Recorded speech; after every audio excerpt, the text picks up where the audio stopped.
Welcome to Sunset Mesa, a Western novel. Written by Ken Cannon. Narrated by Richard Pulsifer. Copyright 2023 by BrooksAudiobooks.com and Shadowplay Communications, LLC. All rights reserved. No portion of this book may be reproduced in any form without written permission from the publisher or author. Visit BrooksAudiobooks.com for updates on the availability of new books and a special free offer. Chapter 1. After a long, dusty ride through barren land, Colin Vandeweghe finally arrived at a rocky canyon where he set up camp. The greenery of the willow and cottonwood promised water and grass for his tired animals, especially the pack mule that had carried a heavy load. As they knelt and rolled in the dust, Colin threw off his chaps and stretched out beside a tiny rill of clear water that tinkled over the red stones. He drank thirstily, but the water had an acrid taste and an alkali bite that he did not like. He missed the clear, sweet, cold water of Oregon and the stately, shady forests he had loved. This wild, endless Arizona land bade fair to earn his hatred. As he completed his tasks, twilight fell and coyotes began their barking. Colin listened to the lonely sounds with a sense of satisfaction that they were familiar. He built a pretty fire with cedar wood and enjoyed the newly pleasant smell of its smoke. "Reckon maybe I'll learn to like Arizona," he mused half aloud. "But I've got a hankering for waterfalls and dark green forests. Must be the Indian in me. Anyway, Dad needs me bad, and I reckon I'm here for keeps." Colin threw some cedar branches on the fire and opened his father's letter. It had taken 2 months to reach him, traveling by traveler, stage, train, boat, and finally stage again. He hoped that by repeated reading he could grasp more of its strange portent. Written on a torn leaf from an old ledger in lead pencil, the message was difficult to decipher, even if the handwriting had been more legible. "Dad's handwriting was always terrible, but I've never seen it so shaky," Colin muttered to himself. The note read, "Pleasant Valley, Arizona. Son Colin, come home. Here is your home, and here you're needed. When we left Oregon, we all thought you would not be far behind. But it's been years now. I am getting old, son, and you were always my most dependable son. Not that you were ever so steady. Your wildness seemed more suited for the woods. You take after your mother, and your brothers Mike and Slim take after me. That's the way it is. You're part Indian, Colin, and I reckon I'm going to need that Indian side of you. I am rich in cattle and horses, and my range here is the best I've ever seen. Lately we've been losing stock, but that's not all, and it's not so bad. Sheep farmers have moved into the Tonto and are grazing in Grass Valley. Cattlemen and sheep farmers can never coexist in this country. We have tough times ahead. I have more reasons to worry and need you, but you'll have to hear them in person. Whatever you're doing, drop it and head to Grass Valley so you can make it here by spring. I'm asking you to pack some guns and lots of shells and hide them in your gear. If you run into anyone while coming down to the Tonto, listen more than you speak. And lastly, son, don't let anything keep you in Oregon. I reckon you have a sweetheart, and if so, bring her along. With love from your dad, C.I.T.O. Vandeweghe." Colin pondered the letter. Based on his memory of his father, who was always self-reliant, it was a surprise and somewhat of a jolt. After weeks of traveling and contemplating, Colin still couldn't quite grasp the true meaning behind his father's words. "Yeah, my old man's getting up there in age," Colin pondered, a mix of warmth and sadness swelling inside him. "He's got to be over 60 by now, but he still looks strong as ever. Now he's rich, but losing cattle to those damn sheep herders. Dad could handle some rustling, but he won't put up with any sheepmen." As Colin read through his father's letter, the softness he felt earlier turned into a cold, serious determination. He could feel a dark, powerful force brewing inside him, one that contradicted his carefree, dreamy nature. He had no real ties to Oregon except for his love of the quiet forests and roaring rivers, which came from his softer side. Leaving had been hard, and he felt his true self slipping away during his journey down the coast to San Diego, across the Sierra Madres by stagecoach, and finally on horseback to Arizona. He couldn't shake this new, unknown side of himself with its dangerous potential. Despite his loyalty to Oregon, Colin couldn't help but feel excited for the adventure ahead of him in Arizona. He felt a deep connection to this new sky, with its dark, starry expanse stretching overhead. The scent of sage and cedar wafted through the air, lulling him into a peaceful state of mind. As dawn broke and he rose from his blankets, pulling on his boots to start the day's work, Colin felt a renewed sense of purpose and excitement for his future. The crisp, crackling frost and frigid air were familiar to Colin from his time in the uplands of Oregon, but there was something different about it here. He felt a rush of energy, like the effect of a strong, sweet wine. His horse and mule had rested well, grazing on the grass and drinking from the nearby stream. Colin mounted his horse and rode with joy, happy to leave the barren land behind. The trail he followed seemed rarely used, but he was told it would lead him to the rim, where he could see Pleasant Valley below. The ascent was gradual, but the vegetation changed as he climbed. The sparse, scraggly cedars gave way to fuller, greener bushes and then to high, full-foliaged trees. Sage and grass grew more plentifully in the open flats, and soon he was surrounded by piñons and checker-barked junipers. When he saw the first pine tree, Colin couldn't help but slap its brown, rugged bark with excitement. As he rode on, the trees grew taller and more numerous, filling the air with the scent of pine needles. After an hour he had passed through the cedars and piñons and entered a thickening forest. The underbrush was scarce, and the ground held only bleached grass in the open patches. Colin searched for any signs of wildlife, but the forest appeared to be dry and uninhabited. Around midday, Colin stopped at a pond to give his animals a drink. He noticed some deer tracks and some large bird tracks, which he assumed were made by wild turkeys. The trail ahead of him divided, and he wasn't sure which path to take. Colin muttered to himself, "I guess it doesn't matter," as he prepared to remount his horse. Suddenly he heard the sound of trotting hooves and saw a horseman approaching. Colin pretended to tighten his saddle girths as he watched the rider approach. He was curious about all men in this country, and this man was no exception. The rider looked like all the Arizonians Colin had seen before, with a superb seat in the saddle and a lean frame. He wore a large black sombrero and a soiled red scarf with an open vest and no coat. The rider stopped a few paces away from Colin and gruffly said, "Hello, stranger." Colin replied, "Howdy yourself." He felt a sense of importance in meeting this man, who looked him and his outfit over with sharp eyes. The man had a sunburned face with piercing eyes and a huge sandy mustache that hid his mouth. Though he wasn't old, he had experienced much in the West. As the man dismounted and let his horse drink, he said, "I saw your tracks back a ways. Where are you headed?" Colin replied, "I reckon I'm lost. This is new country for me." The man nodded in agreement. "I can tell from your tracks and your last camp." "So, where were you heading before you got lost?" The question was asked in a cold, crisp tone, devoid of any warmth or friendliness. Colin felt the chill of the rider's words. "Pleasant Valley. My name's Vandaway," he replied shortly. The rider tended to his horse, taking a drink and rebridling him before swinging himself back into the saddle with a long, smooth motion.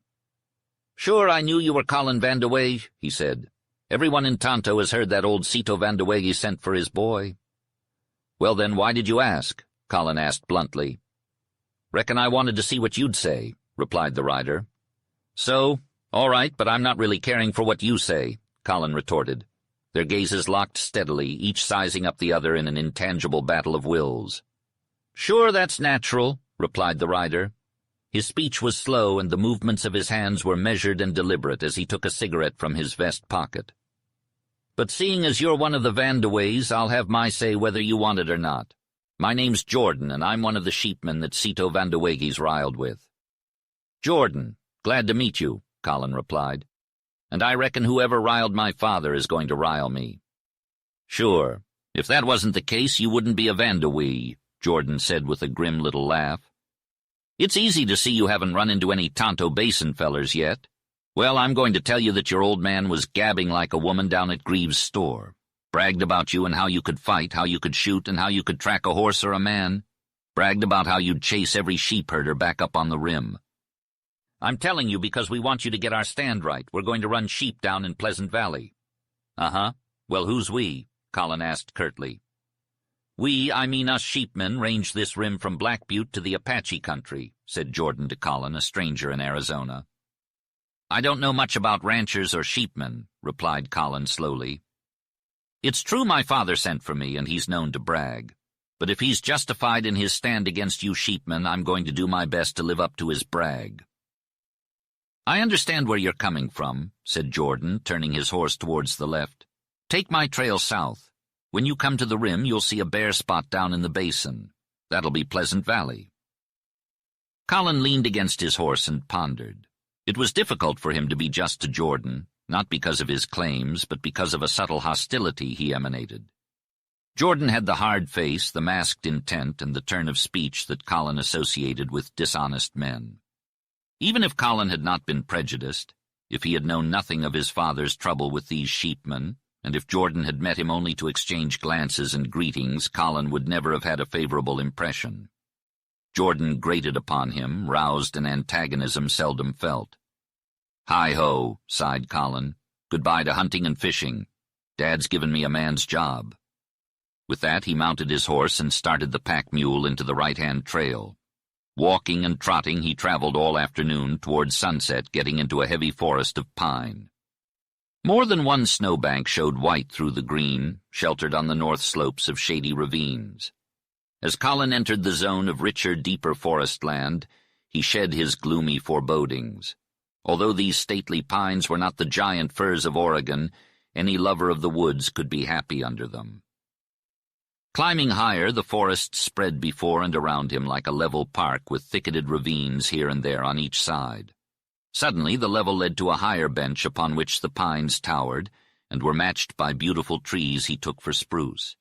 These conifers were heavily barked with regular spreading branches, rising in symmetrical shape to spear the sky with silver plumes. A graceful gray-green moss waved like veils from the branches. The air was not as dry and was colder, with a scent and touch of snow. Colin made camp at the first likely site, taking the precaution to unroll his bed some distance from his fire. Under the softly moaning pines he felt comfortable, having lost the sense of an immeasurable open space falling away from all around him. The gobbling of wild turkeys awakened Colin. Chug-a-lug, chug-a-lug, chug-a-lug, chug. There was not a great difference between the gobble of a wild turkey and that of a tame one. Colin got up and, taking his rifle, went out into the gray obscurity of dawn to try to locate the turkeys. But it was too dark, and finally, when daylight came, they appeared to be gone. The mule had strayed, and what with finding it and cooking breakfast and packing, Colin did not make a very early start. On this last lap of his long journey he had slowed down. He was weary of hurrying.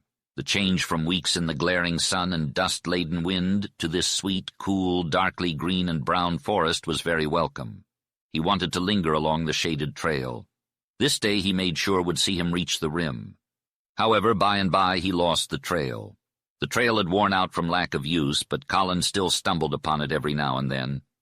As he ventured deeper into the forest, every damp or dusty spot showed tracks of turkey, deer, and bear. The amount of bear signs surprised him. Soon enough his keen nostrils were hit by the smell of sheep, and he rode into a broad sheep trail. Judging by the tracks, the sheep had passed there the day before.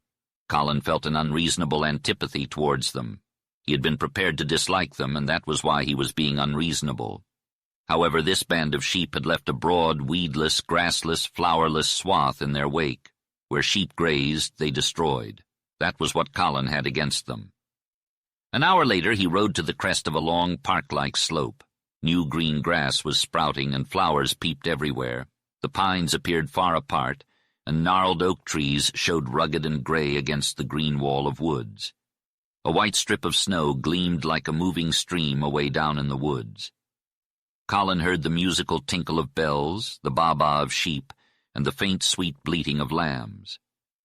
As he rode towards these sounds, a dog ran out from an oak thicket and barked at him. Colin smelled a campfire and soon caught sight of a curling blue column of smoke, and then a small peaked tent. Beyond the clump of oaks, Colin encountered a Mexican boy carrying a carbine. The boy had a swarthy, pleasant face, and to Colin's greeting he replied, "Buenos dias." Colin understood little Spanish, and about all he gathered from his simple queries was that the boy was not alone, and that it was lambing time. This latter circumstance grew noisily manifest. The forest seemed shrilly full of incessant baas and plaintive bleats. All around the camp, on the slope, in the glades, and everywhere were sheep. Colin rode through the grazing sheep, admiring the white, fleecy little lambs that staggered on their feet. He dismounted and led his horse down toward the camp, hoping to find an older Mexican who could give him information about the rim. The lad walked with him, and the plaintive uproar of the sheep grew quieter as they approached the tent. "Hello there," Colin called cheerfully as he approached the tent, but there was no answer. He dropped his bridle and continued on, looking for someone to appear. Suddenly a voice from one side startled him.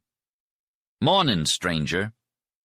A girl stepped out from beside a pine carrying a rifle. Her face was richly brown, but she was not Mexican. Colin was somewhat disconcerted by the fact that she had been watching him. "Beg pardon, miss," he floundered. "Didn't expect to see a girl. I'm sort of lost looking for the rim and thought I'd find a sheep-herder who'd show me. I can't understand this boy's lingo." As he spoke, he noticed an intentness of expression, and a strain relaxed from her face. A faint suggestion of hostility disappeared. She offered to show him the way to the rim, and Colin was grateful for her help. "Thanks, miss. Reckon I can breathe easy now," he replied. "It's a long ride from San Diego, hot and dusty. I'm pretty tired. And maybe this woods isn't good medicine for aching eyes." "San Diego, you're from the coast?" she asked. "Yes," Colin replied, doffing his sombrero at sight of her and holding it deferentially.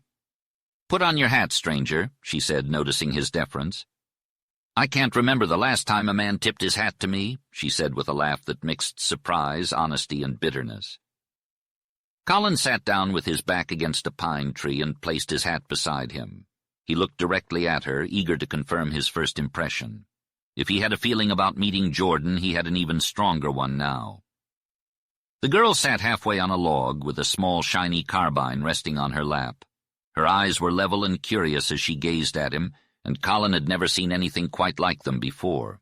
They were an oval shape, clear and steady, with hints of thought in their amber-brown depths. They seemed to look right through him, causing his gaze to drop. It was then that he noticed her ragged homespun skirt, a few inches of brown, bare ankles, and crude, worn-out moccasins that failed to hide the shapeliness of her feet.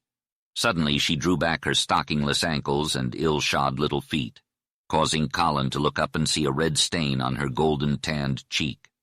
This hint of embarrassment changed her posture and detracted from the bold, curious look he had seen in her eyes. "You're from Texas, aren't you?" Colin asked after a moment. "Sure am," she drawled lazily with a pleasant southern accent. "How did you guess that?" "Anyone can tell a Texan. Where I'm from, there were plenty of pioneers and ranchers from the Lone Star State. I've worked for several of them, and come to think of it, I'd rather hear a Texas girl talk than anyone else." "Did you know many Texas girls?" she asked, turning to face him again. "I reckon I did quite a few," Colin replied with a laugh when asked about his past experiences. "Did you go with them?" the girl inquired. Colin corrected her, saying that he only kept company with them occasionally, like on a Sunday or a rare dance. The girl sighed wistfully, and Colin asked her what she meant. "You're being a gentleman," she said with force. Colin remembered his past life in Texas, where he had friends. He had been living in this country for 3 years now, and it felt like an eternity to him. The girl bit her lip to stop herself from saying more to a stranger like him. Colin noticed her mouth and how it held beauty, sadness, and bitterness. He saw her young, passionate, and restrained face, which intrigued him more. He felt her shame, pathos, and desire for respect, and it increased his interest in her. "I'm only a rough hunter, fisherman, woodchopper, and horse-tracker," he said, hoping to ease her. "I never had enough schooling or the company of nice girls like you." "Am I nice?" she asked eagerly. "You sure are," Colin replied, smiling. She showed him her buckskin blouse with rips and worn-out places and her dirty rag-like skirt. She only had one other skirt to her name. The girl's cheeks turned red and she was ashamed of her clothes. But she couldn't hold back her resentment anymore. She hiked up her worn skirt, revealing bare legs. "No stockings, no shoes. How can a girl look nice without clean, decent clothes to wear?" she lamented. "How can a girl—" began Colin before realizing he had upset her. "I apologize for stirring you up, I understand. You don't meet many strangers out here, and I made you feel uncomfortable. Your identity is none of my business. But we met and something has happened, perhaps more to me than to you. Let me set you straight about clothes and women. I know most women love nice things to wear and think that clothes make them prettier or better. But they're wrong. You're wrong. Maybe it's too much to ask for a girl like you to be happy without clothes, but you can be just as nice and fine, and for all you know, more appealing to some men. Stranger, please excuse my outburst and the show I made of myself, the girl responded calmly. That was not nice, and I don't want anyone to think better of me than I deserve. My mother died in Texas, and I've been living out here in this wild country alone among rough men. Meeting you today makes me realize how hard their lives are and what it's done to me. Colin tried to push aside his growing sense of pity and fondness for her. Are you a sheep herder? He asked. Sometimes, she replied. My father lives in a canyon and he's a sheep man. Lately there have been attacks on herders and we're short-staffed, so I have to fill in. But I love shepherding, the woods, the rimrock, and everything about Tonto. If they were all gone, I'd sure be happy, said the girl with a sigh. Herders shot at, exclaimed Colin, his interest piqued. By whom? And why? There's trouble brewing between the cattlemen down in the basin and the sheepmen up on the rim, she explained. My dad says there'll be hell to pay. I tell him I hope the cattlemen chase the sheepmen back to where they came from. Then are you on the rancher's side? Colin asked, trying to sound casual. No, she replied firmly. I'll always be on my father's side, but I have to admit the cattlemen have the fair side of the argument. How so? Because there's grass everywhere. I don't see why a sheepman would go out of his way to take over a cattleman's range. That's what started this whole thing. And most of the people here are from Texas. I heard most of these Texans got run out of Texas, Colin said. That's true, she admitted.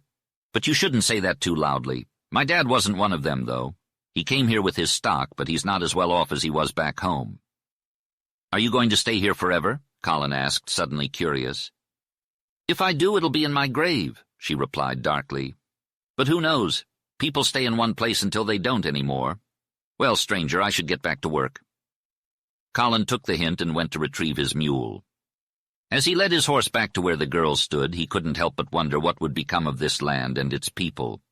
She was tall and slender, but not without strength and agility. Colin didn't want to say goodbye to her just yet. Which way to the rim? He asked, adjusting his saddle. South, she replied, pointing in the direction. It's only about a mile away. I'll walk with you. Are you headed to Pleasant Valley? Yes, I have family there, he replied. He dreaded her next question, which he suspected would be about his name. But she didn't ask. She picked up her rifle and turned away. Colin walked ahead and caught up to her. I'll walk if you're walking, he said. And so he found himself walking beside a girl with the confident gait of a mountaineer. Her bare head was a rich brown, and her hair was tied back with a string of buckskin. Her clothes were worn and simple, signaling her poverty. Colin let the conversation lapse for a moment, taking pleasure in her company. She had a striking profile with a soft curve to her lips. She tried to make small talk, but Colin remained silent. As they walked, he decided to break the silence. I like this adventure. Do you? He asked. Adventure? Meeting me in the woods? She laughed, the laugh of a carefree youth. You must be really desperate for adventure, stranger. Do you like it? He pressed, searching her face. I might, she replied honestly, if my temper didn't always get in the way. I never meet anyone I really want to talk to. Why wouldn't it be nice to stumble upon someone new in this wild country? Colin pondered this as he walked alongside the mysterious girl. We are who we are, he said simply. I didn't think you made a fool of yourself. If I thought so, would I want to see you again? The girl's brown face lit up with surprise and what Colin took for joy. He wanted to appear calm and collected, so he held back his excitement at meeting her gaze. Of course I do. Maybe I'm being too forward, but I might not get another chance to tell you. Please don't hold it against me, Colin said, feeling relieved and somewhat victorious. He had been afraid he wouldn't have the courage to speak up. The girl continued to walk with her head down, her cheeks showing only the blue veins and golden-brown tan. Colin noticed a slight quiver in her throat, and he became captivated by its graceful curve and how it set into her shoulder. Her femininity was undeniable, despite her mountainous stride and strong grip on her rifle. Colin felt a strange warmth wash over him as he spoke without thinking. Girl, we may be strangers, but that doesn't mean this meeting doesn't mean something to me. I've known girls for months and never felt this way. I don't care who you are or where you come from, but I know you're not happy and you're lonely. And even if I didn't want to see you again for my own sake, I would for yours. Some of the things you said will stick with me, I tell you what. I have a sister, and I know you don't have any brothers. And I reckon—" At this point, Colin, in his eagerness and without thinking, grabbed the girl's hand. The touch halted his words and made him suddenly realize how forward he was being.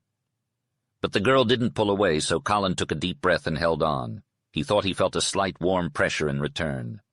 She was young, alone, and human. Holding her hand made Colin feel her loneliness even more acutely. Just as he was about to speak again, she pulled her hand away. "Here's the rim," she said in her southern drawl, "and there's your Tonto basin." Colin had been so focused on the girl that he hadn't paid attention to their surroundings. When she spoke, he looked up and was stunned. He felt a powerful force pulling him down into an immense abyss.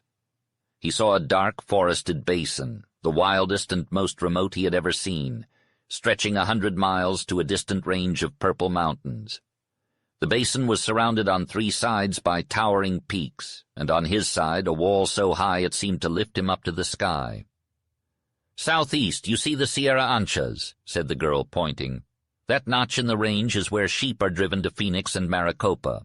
Those big rugged mountains to the south are the Mazatzals, and to the west is the Four Peaks Range, and you're standing on the rim." At first Colin didn't understand what the rim was, but by looking to the west he saw this amazing natural wonder. As far as the eye could see, a massive wall of red and yellow stretched out before Colin. It was like a fortress or a cliff jutting out into the horizon. The rocks were bold and grand, pointing towards the setting sun. The lines were long and sweeping, sloping down into the black forest. Colin had never witnessed such a wild and rugged display of nature's power. He was left speechless. "Stranger, look down," the girl said, breaking the silence. Colin was accustomed to judging heights and depths, and he realized that the wall he stood on sheered down so far that it made him dizzy. The jagged cliffs merged into slopes of red and green cedars, and the gorges below were filled with the sound of rushing water. The wilderness was vast, and it seemed impossible to traverse. "Wonderful!" Colin exclaimed. "Indeed it is," murmured the girl. "This is Arizona. I reckon I love it. The heights and depths and the wilderness are awe-inspiring." "And you want to leave it?" Colin asked. "Yes and no," she replied. "I can't deny the peace I feel here. But one can't live on grand scenery alone." "Child, even seeing this sight once in a while would cure any misery," Colin said. "I'm glad I came. I'm glad you showed it to me first." She, too, was under the spell of the vastness and beauty that surrounded them. Colin took her hand and said, "Girl, say you will meet me here." "Sure I will," she replied softly, turning towards him. It was only then that Colin saw her face for the first time. She was beautiful beyond measure. She stood there, vibrant and alive amidst the picturesque scenery. Her youth and vitality were palpable, and Colin couldn't help but feel drawn to her. Her eyes searched his as if searching for something she had lost. They were full of wonder, hope, and a newfound happiness that seemed to reveal a part of her soul. Her lips trembled as she spoke, and Colin was powerless to resist the urge to kiss her. But as soon as he had done it, he realized his mistake. He stepped back as if expecting to be reprimanded. To his surprise, she didn't seem angry. Instead, she stood there with a hand outstretched, as if asking for an explanation. He apologized profusely, realizing that he had acted rudely and without thinking. She seemed to doubt him, questioning his motives. He quickly assured her that he wasn't like other men, that he had simply acted on impulse. He was ashamed of his behavior and begged for her forgiveness. He promised never to do it again, even if she wanted him to. She looked at him skeptically, and he realized that he had damaged the trust that had been building between them. He apologized again, this time more sincerely. He knew that he had acted foolishly and that he needed to make amends. He promised to be more respectful in the future and to never forget his manners again. "Sorry, my bad," she said, looking away and then pointing towards Pleasant Valley. "See that long gray spot in the black? That's it. It's about 15 miles away. Ride along the rim till you cross a trail. You won't miss it. Then go down." Colin reluctantly accepted what he thought was his dismissal and turned his horse. But before leaving, he hesitated and looked at the girl. Her gaze into the depths of the purple landscape suggested loneliness and wistfulness. Colin thought she might be pondering a subtle change in his attitude, something he felt but couldn't define. "Guess this is goodbye," he said hesitantly. "Adios, senor," she replied, lifting her little carbine to the hollow of her elbow. "Adios means goodbye." "Yes, goodbye till tomorrow or goodbye forever. Take it as you like." "Will you meet me here day after tomorrow?" Colin blurted out eagerly, without considering the intangible thing that had changed him. "Did I say I wouldn't?" she replied. "No, but I figured you wouldn't care to," he said, breaking off in confusion. "I'll be glad to meet you. Day after tomorrow, mid-afternoon, right here. Bring all the news from Pleasant Valley." "All right, thanks, that'll be fine," said Colin, feeling a buoyant thrill of adventure. But before the feeling passed, he wondered at it and felt unsure of himself. He needed to think. "By the way, I don't recall you telling me who you are," she said. "Nope, I didn't tell you. What difference does it make?"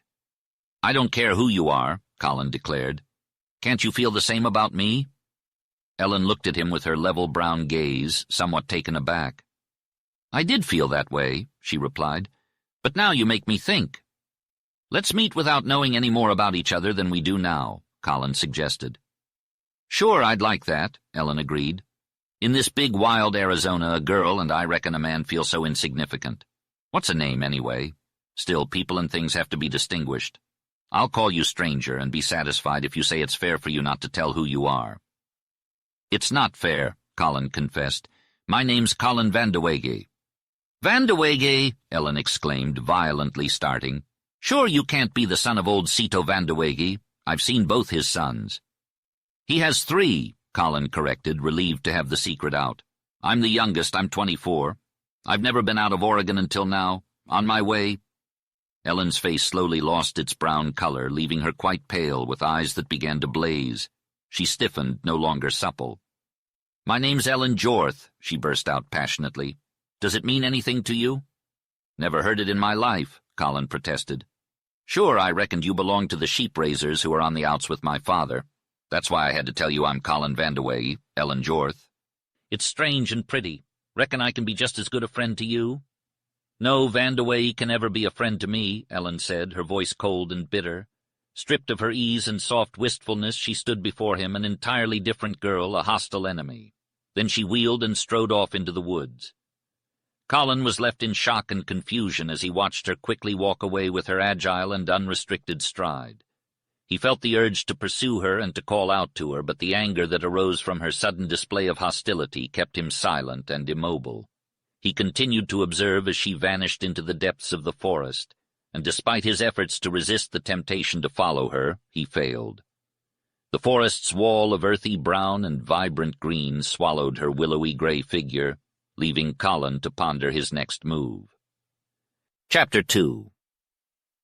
Ellen Jorth's soft-soled shoes left no trace on the springy pine-needle ground cover, making it impossible for Colin to find her.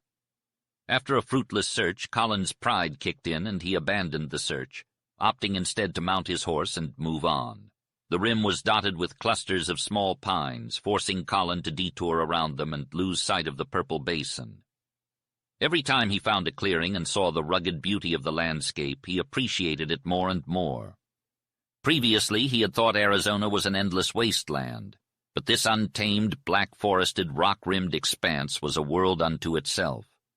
Colin felt drawn to this wild and lonely land where he could roam free and be the person he always wanted to be but never was. Despite his desire for solitude, Ellen's face kept flashing in his mind, along with memories of her words and actions.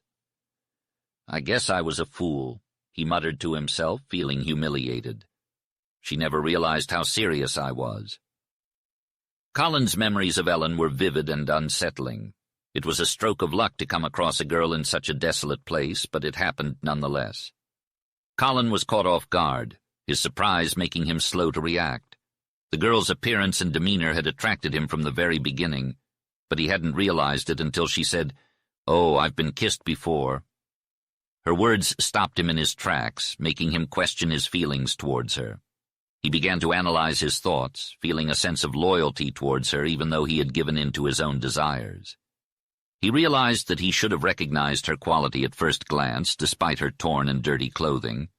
Colin had known many fine and respectable girls from good families, including his own sister. Ellen Jorth was no different, regardless of her current circumstances. Colin defended her fiercely even after he had satisfied his own pride. He was now caught up in an intangible and elusive glamour, like a dream of forbidden enchantment, after kissing Ellen Jorth and receiving no rebuke. Why hadn't she objected to his actions? The illusion he had been building was shattered, and her words, "Oh, I've been kissed before," rang in his ears. Half bitterly and wholly scornful of herself, him and all men, she had declared that they were all the same. Colin bristled at the insult, as any decent man would. Naturally, any healthy young man would want to kiss those red, sweet lips. However, those lips were never for him, only for others. Colin couldn't recall kissing a girl since his childhood games until he met Ellen Jorth with her brown face and all. He couldn't help but wonder at it and what it meant. Was it just a coincidence? Why did it stick in his mind? What was this feeling that accompanied his thoughts? As he rode along, Colin almost missed a well-worn path leading through a pine thicket and down over the rim. His pack mule led the way without needing much guidance. When he reached the brink of the bluff, he had to dismount. The trail was steep, narrow, and full of sharp corners like a crosscut saw. With a packed mule and a spirited horse, Colin had no time for daydreaming and only a few moments to glimpse the vast blue hollow asleep under the westering sun. The stones rattled, dust rose, cedar twigs snapped, little avalanches of red earth slid down, and iron-shod hooves rang on the rocks. The slope had been narrow at the apex in the rim, where the trail led down a crack, and it widened in fan shape as Colin descended. He zigzagged down 1,000 feet before the slope benched into dividing ridges. Here the cedars and junipers gave way to pines, once again hiding the sun. Deep ravines were black with brush. From somewhere rose the sound of running water, most pleasant to Colin's ears.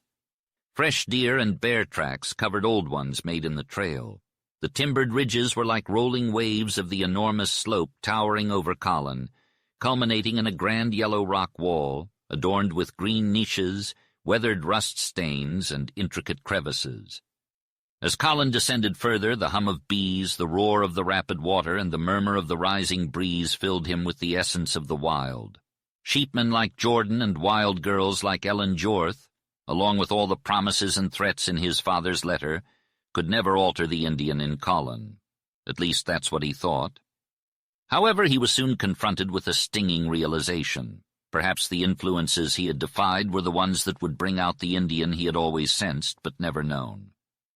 The eventful day had given Colin much to ponder and reflect upon. The trail led him to the boulder-strewn bed of a wide canyon, where the towering trees created a canopy of leaves that blocked out the sunlight, and where a beautiful brook rushed and foamed. Here Colin finally tasted water that rivaled the springs of Oregon. "Ah," he cried, "this is truly refreshing." This streamway was dark, shaded, ferny, and mossy, and game tracks were everywhere, from the massive spread of a grizzly bear to the tiny bird-like footprints of a squirrel. Colin heard the familiar sounds of deer cracking twigs, and the chattering of squirrels was ceaseless. This fragrant, cool retreat under the rim reminded him of the dim recesses of the Oregon forests. Colin felt that he would not miss anything he had loved in the Cascades.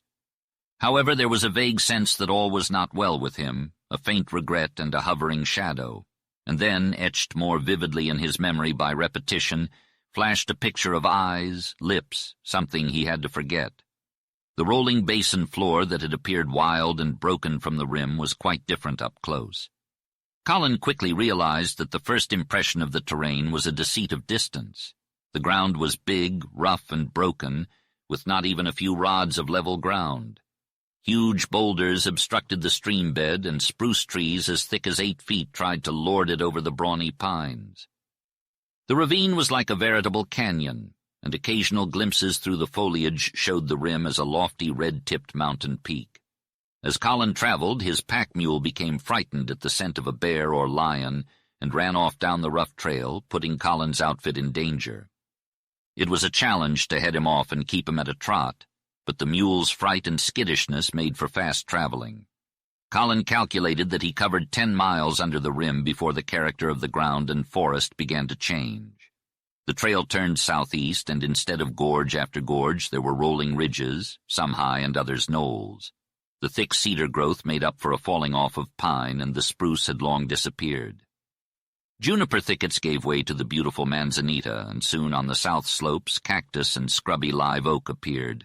Colin would have fared ill through this tough brush if not for the well-broken trail. He spotted several deer, a coyote, and what he thought was a small herd of wild horses. No more turkey tracks showed in the dusty patches, and he crossed several tiny brooklets. Eventually he came to a place where the trail ended or merged in a rough road that showed evidence of considerable travel. Horses, sheep, and cattle had passed along there that day. The road turned southward, and Colin began to feel excited about what lay ahead. The road ahead led Colin down a gradual slope, bordered by an array of trees such as cedar, pinon, jack pine, juniper, mescal, and manzanita. As he went around a ridge, he caught sight of a small flatland of grassy ground, marking a distinct change in the basin's character. Beyond that, the landscape opened up and rolled gracefully, with dark green forests interspersed with grassy parks. Colin's excitement grew as he spotted cattle grazing in the distance, and log cabins and corrals scattered along the edges of the valley. Pleasant Valley, the nearest village, was not much to look at.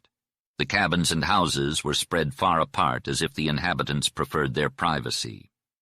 However, the one stone store in town caught Colin's eye. It was not quite like a fort, but its long, low side with dark windows at shoulder height gave off an impression of defense. Some impressive horses were tied to a hitching rail outside, but the store itself showed signs of age and neglect. Colin dismounted his horse and stepped onto the low porch, entering the store's wide-open door. A gray face disappeared into the gloomy interior just as he arrived. Colin knew he had been noticed.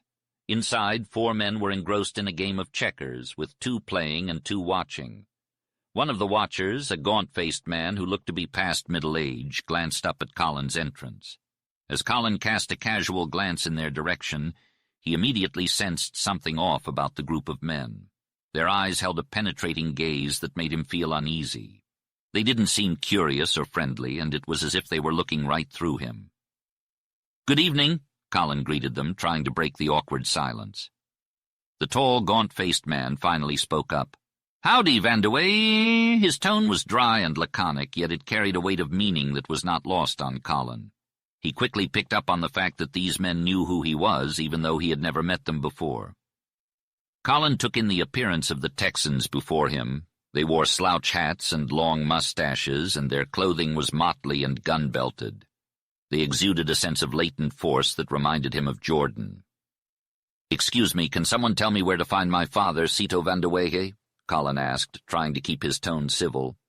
But the men ignored him as if he hadn't spoken at all. Frustrated, Colin scanned the store. It was sparsely stocked, with dry goods and sacks cluttering a long, rough counter. Shelves held stacks of canned food, and an array of rifles hung on the walls. The smell of plug tobacco hung heavy in the air, second only to the scent of rum. The men seemed absorbed in their game of checkers, except for the one who had spoken earlier. He finally looked up at Colin, and for a moment their eyes locked in a silent exchange. The man in front of Colin was thin, with little flesh stretched over his bony face. He stroked his chin with a large hand that seemed more suited for holding a bridle than a tool. He looked lazy, and if he spoke, it would be with a slow drawl. However, Colin sensed a power within him that could bring out his survival instinct. "Sure," drawled the Texan. "Old Cito lives about a mile down here." He pointed south with a sweep of his hand. Then he turned his attention back to the game. Colin thanked him and continued on his way, riding his pack mule down the road. "I think I've stumbled into the wrong place today," Colin muttered to himself. "My dad was a man who could make and keep friends. Somehow I have a feeling there's going to be trouble." As Colin passed by the store, he saw some comfortable ranch houses nestled in the hills. The road turned west, and he witnessed his first Tonto Basin sunset. It was a beautiful display of purple clouds with silver edges and a golden background. Soon Colin encountered a boy driving a cow. "Hello, Chris," Colin greeted him. "My name's Colin Vandewey. By golly, I'm lost in Pleasant Valley. Can you tell me where my dad lives?" "Yep.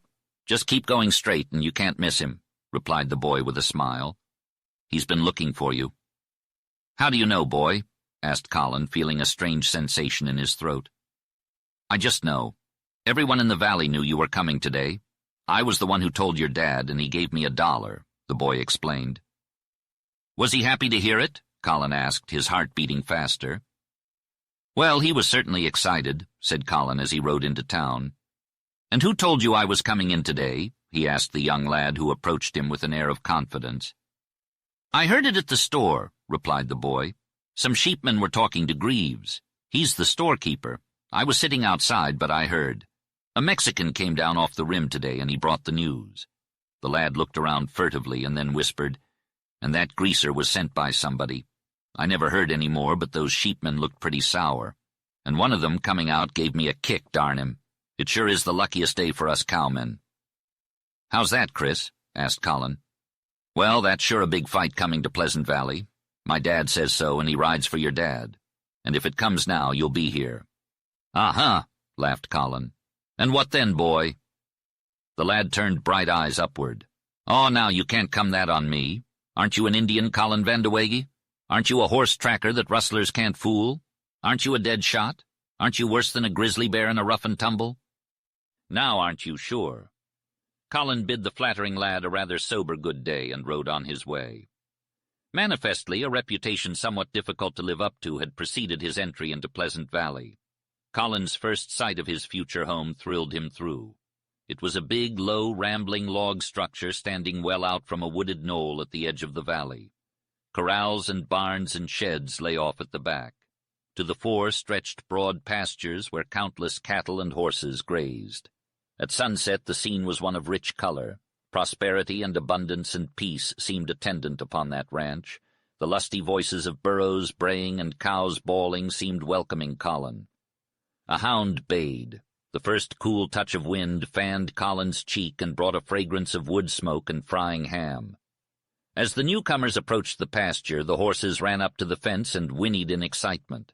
Colin noticed a striking black horse with a white face and exclaimed, "Hey there, Whiteface, I can't wait to ride you."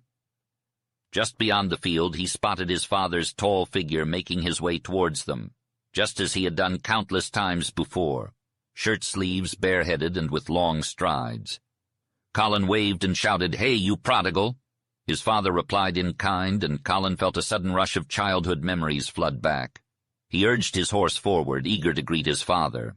But as he drew closer, Colin noticed that his father's hair had turned gray. Despite this, the same spirit shone through his piercing eyes and firm handshake. "Son, I'm so glad to see you," his father said, beaming. "Wow, you've grown. You favor your mother." Colin felt a deep sense of emotion wash over him, stilling his eagerness and filling him with a sense of calm. "Dad, I'm just as glad to see you," he replied. "It feels like it's been ages. Are you doing well?" "Not complaining, son. I can ride all day just like before," his father replied. "Come on, let's go meet everyone. Don't worry about your horses. They'll be taken care of. It's good to have you here at last." As they approached the house, a group of people was waiting for them on the porch. Colin noticed that they were all rather quiet, which made him a bit nervous. There were wide-eyed children there, shy and watchful, as well as his sister, whose dark face matched the image he had of her in his memory. She appeared taller and more womanly now, and she hugged him tightly. "Oh, Colin, I'm so glad you're here," she exclaimed. Colin sensed a woman's anxiety for the present and a deep affection for the past in her. Memories of his Aunt Mary flooded his mind, even though he hadn't seen her in years. His half-brothers, Mike and Slim, hadn't changed much, except for becoming lean and rangy. Mike had his father's looks, but his demeanor was jocular rather than serious. Slim was smaller, wiry, and hard as rock, with snapping eyes and a brown, stoic face and the bow legs of a cattleman. Both had married in Arizona. Mike's wife, Jennifer, was a stout, comely little woman and the mother of 3 children. The other wife was young, with red hair and freckles, and her face bore wonderful lines of pain and strength. Colin remembered that someone had written to him about the tragedy in her life. The Apaches had murdered her entire family when she was just a child. Then the little children greeted Colin, all shy, yet clearly impressed by the occasion. A warmth and intimacy of forgotten home emotions flooded over Colin. It was sweet to come home to these relatives who loved him and welcomed him with quiet gladness. But there was more. Colin quickly noticed the shadow in the eyes of the women in the household and sensed a strange reliance that his presence brought. "Son, this here Tonto is a land of milk and honey," said his father as Colin gazed spellbound at the bountiful supper. Colin certainly performed gastronomic feats on this occasion to the delight of Aunt Mary and the wonder of the children. "Oh, he's starved to death," whispered one of the little boys to his sister. They had started to warm up to this stranger uncle. Colin had no chance to talk, even if he had been able to, because mealtime showed a relaxation of restraint, and they all tried to tell him things at once. In the bright light of the lamp, Colin's father looked more relaxed and happy as he beamed at him. After dinner, the men went into a cozy adjoining room. It was spacious and ran the width of the house, with a large stone fireplace, low ceiling made of hewn timbers, walls of the same, small windows with inside wooden shutters, and homemade furniture and rugs. "Well, Colin, do you remember those firearms?" the rancher asked, pointing above the fireplace. 2 guns hung on the deer antlers there. One was a musket that Colin's father had used in the Civil War, and the other was a long, heavy, muzzle-loading Kentucky flintlock rifle with which Colin had learned to shoot. "I sure do, Dad," replied Colin, and with reverent hands and a rush of memories he took down the old gun. "Colin, you sure handle that old weapon clumsily," said Slim Vandeweghe dryly. Mike added that perhaps Colin had been leading a luxurious and domesticated life back in Oregon, and then added, "But I reckon he's packing that 6-shooter like a Texan." "Say, I brought a gun or 2 along with me," replied Colin jokingly. "I nearly broke my poor mule's back with the load of shells and guns. Dad, why did you ask me to pack an arsenal?" "Son, all shooting arms and such are in high demand in the Tonto," replied his father, "and I was giving you a hint to come prepared." His cool, drawling voice seemed to dampen the mood. Colin sensed the charged atmosphere right there. His brothers were bursting with words about to burst out, and his father suddenly wore a look that reminded Colin of critical times long past. But the entrance of the children and women put an end to the confidences. Evidently the children were laboring under subdued excitement. They led their mother with the smallest boy in the lead. It must have been a mixed bag of emotions for him, a combination of fear and excitement. His sister, brother, and mother were urging him on, but his own desires were driving him forward. "Come on, Lee, say, Uncle Colin, what did you bring us?" His nephew Lee hesitated, looking shy and scared, but then he gained some confidence from looking at Colin. He toddled forward and bravely asked the question that was burning in all their minds. "What did you bring us, Uncle Colin?" Colin was overjoyed as he lifted Lee onto his knee. "Wouldn't you like to know? I didn't forget about you all. Oh, the trouble I had packing your presents." "Now, Lee, take a guess." "I think you brought a gun," said Lee. "A gun? I bet you mean a toy gun," laughed Colin. "You're quite the little Texan sharpshooter. Have another guess." The other 2 children joined in, adding their high-pitched and joyful voices to Lee's. "Dad, where's my present?" Colin asked. "These little Apaches are after my scalp." "I think they're on the porch," replied the rancher. Slim Vandeweghe opened the door and went outside. "By golly, here are 3 presents," he called. "Which one do you want, Colin?" "It's a big, heavy package, all tied up," replied Colin. Slim came back inside, staggering under a heavy load that made the children whoop with excitement and the women's eyes sparkle with anticipation. Colin was thrilled to see it all. He was so glad he had stayed in San Francisco because he had imagined this exact reception in the wilds of Arizona. When Slim put the package down on the floor, it made the whole room shake. It made metallic, rattling, and crackling sounds. "Everyone back up and give me some room," ordered Colin in a grandiose way. "My dear folks, I want you all to know that this is something that doesn't happen every day. This here bundle weighed about 100 pounds when I carried it down Market Street in Frisco on my shoulder, but some crook stole it from me on the ship. Luckily, I got it back in San Diego and gave the thief a beating. Then I had to load it onto a burro and take it to Yuma. Once I thought I lost the burro, but it turned up and we took it up the Colorado River to Ehrenberg. There we put it on top of a stagecoach. We got chased by bandits and almost lost it when the horses galloped too fast. Later I put it on a pack horse and it nearly wore the horse out. If I hadn't met a freighter going north from Phoenix to the Santa Fe Trail, it would have been lost by now. The last leg of the journey was the riskiest, as it sagged on the back of a mule and almost fell off twice. My mule bucked off his pack twice, scattering my gear. Worst of all, the bundle made the mule top-heavy on the way down that place where the trail seemed to disappear. But we made it here at last, and now I'll open it up. After that long and impressive speech, which increased the excitement of the women and got the children worked up, Colin slowly untied the many knots around the bundle and unrolled it. He had packed it for this type of travel. He put aside 3 cloth-bound rifles and a long, heavy package tied between 2 thin, wide boards. It made a metallic clinking sound. "I know what that is," cried Lee, breaking the suspenseful silence. Colin eagerly tore open the long, flat parcel, revealing a treasure trove of magnificent gifts. The children's eyes widened with wonder as they gazed upon the mouth-harps, dolls, toy gun and pistol, whistle, foxhorn, and box of candy. They were too magical to touch at first, so the youngsters simply knelt before them in awe. Colin's heart swelled with joy at the sight of their rapt expressions, but his happiness was tinged with sadness at the thought of their fate. These innocent children were born in a wild place at a wild time, and their future was uncertain. Turning his attention to his sister, Colin presented her with a bounty of gifts that he had carefully selected with the help of a girlfriend in Oregon.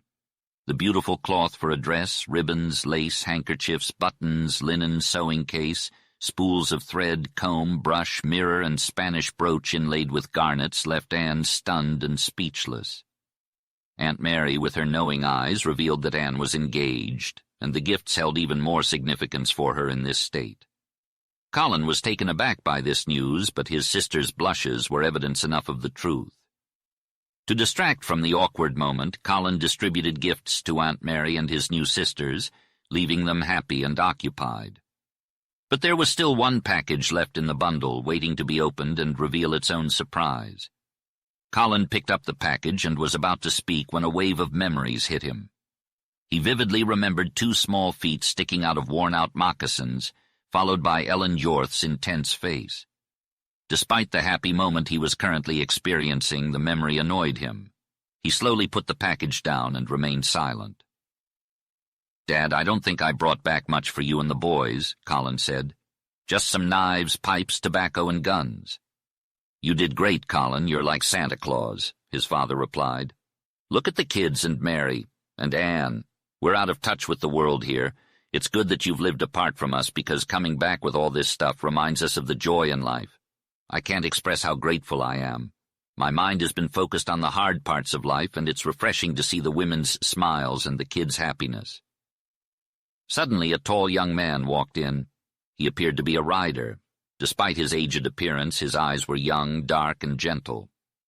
"Howdy, everyone," he greeted evenly. Anne stood up from her kneeling position, and Colin immediately knew who this newcomer was. "Colin, meet my friend Andrew Colmore," Anne introduced Colin to her friend. Colin could tell from Colmore's firm handshake and sharp gaze that he was pleased Anne had chosen someone like them. His second impression was similar to the one he received from the young boy on the road. Colmore's opinion of him must have been formed from Anne's praises. Colin felt uneasy, wondering if he could live up to the expectations that preceded his arrival in Pleasant Valley. Life in the Tonto Basin was different. The children were sent off to bed with their treasures, and Colin found himself with an attentive audience. The pioneer people were eager to hear news from the outside world. Colin talked until his throat was sore, and in return they told him stories that were absent from his letters. Not a word was mentioned about sheepmen or rustlers, but Colin noticed the omission and became more concerned. The evening was a joyful reunion for the family, and Colin could see how pleased his father was that they were all together. "We're going to live together here," his father declared. "I own most of this valley. We'll build a cabin for Anne as soon as she wants one. And you, Colin, where's your girl? I told you to bring her." "Dad, I don't have one," Colin replied. "Well, I wish you did," his father responded. "Otherwise you might end up courting one of these Tonto girls that I wouldn't approve of." "Father, there's not a girl in the valley that Colin would even consider," Anne interjected with spirit. Colin dismissed Aunt Mary's warning about his charm with women, claiming he would not succumb to love and marriage like the rest of his family. His father, however, reminded him of his namesake, Colin Vandeweghe, who fought in the war before becoming the last man standing. Later, Colin's father instructed him to sleep outside despite there being room in the house. As they stepped onto the porch, Colin grabbed his bedding and rifle, a .44 caliber. His father admired the gun and introduced Shep, a mixed-breed dog with a shepherd mother and timber wolf father. The basin was crawling with some dangerous wolf packs. The moon and stars were shining bright, casting an eerie light over the cold and still night. The scent of hay mixed with cedar filled the air as Colin followed his father up a gentle slope of grass to the edge of the cedar line. Thick branches of several trees formed a dense shade that was impossible to penetrate. "Son, your Uncle Colin was a scout for Liggett, one of the greatest rebels the South had," said the rancher. "And now you're going to be a scout for the Vandaways of Tonto. You'll find it just as tough as your uncle did. Spread your bed inside. You can see out, but no one can see you. There have been some strange happenings around here lately. Mike and Slim have been sleeping out, tracking strange horse tracks, but whoever has been prowling around here was too sharp for them. There are some bad and crafty woodsmen around here, Colin. 3 mornings ago, just after daylight, I stepped out the back door, and one of these sneaks I'm talking about took a shot at me. Missed my head by 1/4 of an inch. Tomorrow I'll show you the bullet hole in the doorpost, and some of my gray hairs that are sticking in it." "Dad," exclaimed Colin, his hand outstretched, "that's terrible. You're scaring me." "No time to be scared," replied his father calmly. "They're sure going to kill me. That's why I wanted you home. Get inside now and go to sleep. You can trust Shep to wake you if he senses anything. Good night, my son. I'll rest easy tonight." Colin mumbled a good night as he watched his father's shining white head move away under the starlight. The tall, dark form vanished, and the door closed, leaving everything still. Shep, the dog, licked Colin's hand, and he felt grateful for the warm touch. Sitting on his bedding roll, Colin couldn't shake his father's words from his mind. "They're sure going to kill me." He sat in shock for a moment, but then crawled into his tent and unrolled his pack. Finally settling in for the night, he breathed a sigh of relief. After weeks of arduous travel, he was finally home. The cool night air, scent of cedar, and sound of wind were a welcome change from the road. But the warmth of his family's welcome was tinged with an icy fear. His aunt and sister's eyes held shadows that spoke of something terrible. Colin knew that his father's words held a tragic meaning. He thought of Ellen Jorth, the woman he had met that morning. Who was she, and what was her story? Her bitter words and passionate outburst were burned into his memory. As he lay there, memories of her crystallized into simpler, sweeter thoughts. "Maybe she meant differently from what I thought," Colin mused. Anyway, she was honest. The idea of finding her and giving her his last package of gifts from the city took hold of Colin. He felt both shame and thrill at the thought. What would those gifts mean to a poor, ragged, and beautiful woman like Ellen Jorth? The idea grew stronger until he knew he had to act on it. He put his hand on Shep's head, feeling the dog's muscles tense under his touch. Colin knew Shep was a trusted companion, and his instincts were to be trusted. He listened intently, hearing nothing but the sounds of the night. Still, he couldn't shake the feeling that something was amiss. Colin rose to his feet, grabbing his rifle and slipping on his boots. He moved towards the door, Shep following closely behind. Outside, the night was dark and quiet. Colin scanned the area, searching for any sign of danger. Suddenly, Shep let out a low growl, and Colin raised his rifle. There, in the shadows, he saw movement.